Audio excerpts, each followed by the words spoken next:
Oh. Hey, Wooby. Are you okay? Oh, what's wrong?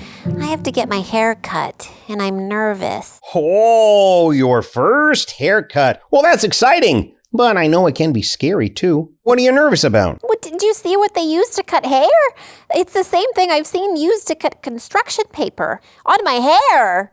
No, thank you. Well, those are called scissors.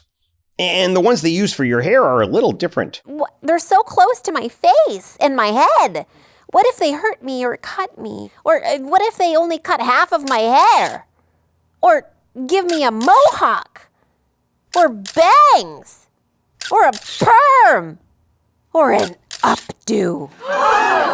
Well, I was nervous when I got my hair cut for the first time, but the people cutting your hair are really careful with those scissors, Wooby. Do you want me to tell you what usually happens when you get a haircut? Yes, please. Well, first, you might get your hair washed, or the person cutting it will put some water on it.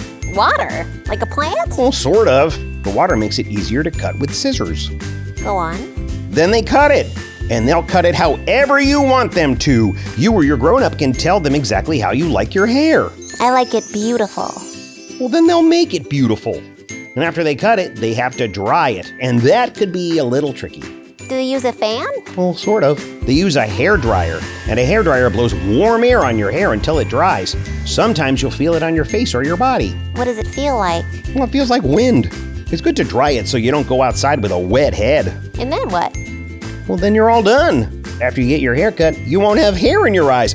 Okay, I'll be right back. Oh.